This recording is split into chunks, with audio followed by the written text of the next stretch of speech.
si tú ves que un niño no ha logrado caminar a los 18 meses, tú tendrías que hacer una evaluación para ver si hay problemas motores relacionados con esto o otras condiciones que estén retardando o dilatando la aparición de la marcha. Y puedes apoyarte o de los neurólogos o de otros terapeutas como los fisioterapeutas o terapeutas ocupacionales.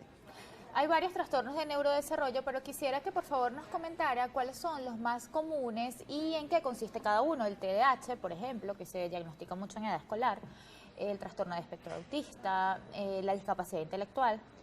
Bueno, hablamos de que los trastornos del neurodesarrollo se empiezan a presentar desde edades muy tempranas y el primero que se diagnostica es un retardo psicomotor. Okay. Después podría ser los trastornos relacionados con la comunicación y emergencia del lenguaje y entonces representaría un retardo del lenguaje. Más adelante se asocian las habilidades sociales y adaptativas y más adelante las capacidades de aprendizaje. Empiezan a aparecer trastornos del espectro del autismo o los signos de alerta del trastorno del espectro del autismo, en donde hay alteraciones de la sociocomunicación y se acompaña de otras conductas que tienen que ver con movimientos repetitivos, pero que interfieren básicamente con la característica y la capacidad del niño de comunicarse y adaptarse a situaciones sociales cotidianas.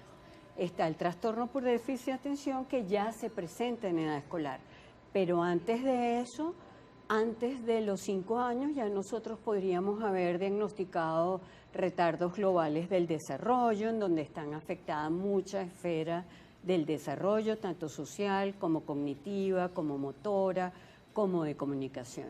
Y el trastorno por déficit de atención con hiperactividad, que se diagnostica a partir de los 7 años, que afecta predominantemente las capacidades atencionales, de concentración, interfieren en el aprendizaje, en la conducta adaptativa, especialmente muy evidente en los colegios, pero estos trastornos del neurodesarrollo tienen que tener tiempos específicos de haberse presentado los síntomas y de persistir los síntomas en distintos ambientes, en el hogar, en la escuela y en cualquier otro entorno. ¿Es común la comorbilidad en estos trastornos?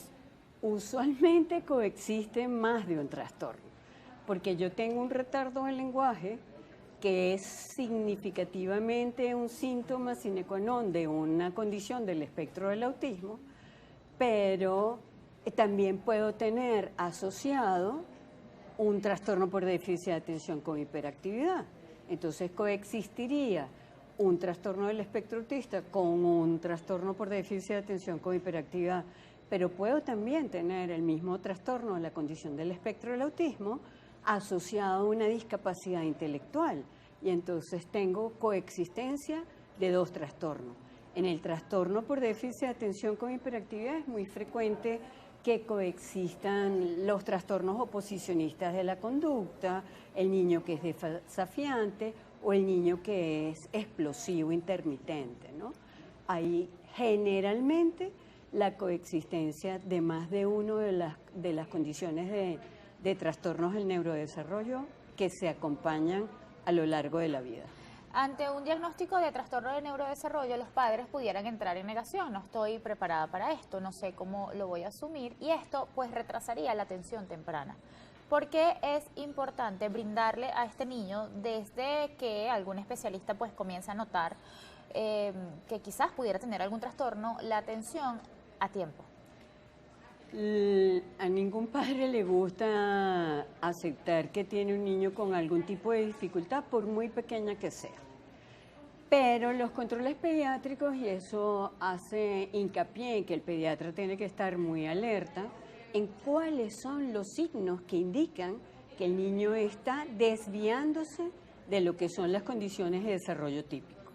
Atender a tiempo, siendo guiados por el pediatra específicamente, a un apoyo terapéutico adecuado y evaluaciones adicionales, permite que una condición de este tipo sea de mejor pronóstico, tenga mejores evoluciones, pueda superar dificultades que son más significativas. Es fundamental que cuando usted tiene como profesional de la pediatría ante sí un paciente que tiene indicadores de alerta, oriente a esos padres en la aceptación de que hay una dificultad que debe ser tratada a la brevedad de lo posible. Hablábamos de la atención temprana, pero lo cierto es que antes no se mencionaba mucho el tema de trastornos de neurodesarrollo. Hay adultos que quizás comenzaron a notar que, digo ya en edades adultas, que tienen algunas de estas características y son diagnosticados después de los 20 años, por ejemplo. Sí, después incluso de más de los 20 años.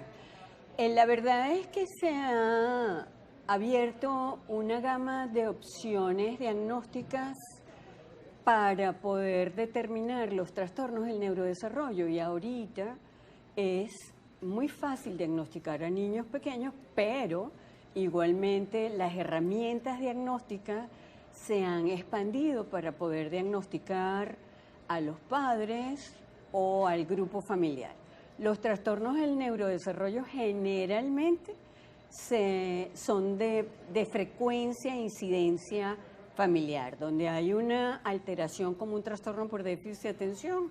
Es factible que en ese grupo familiar los adultos tengan una característica similar o situaciones acompañantes iguales que pertenecen a los trastornos del neurodesarrollo. Es muy fácil diagnosticar ahora también en adultos. Gracias, doctora, por acompañarnos. Muchísimas Conversamos con la doctora Ruth Castro, ella es médico pediatra. Vamos a seguir en la próxima parte hablando de los trastornos de neurodesarrollo. Recuerde que usted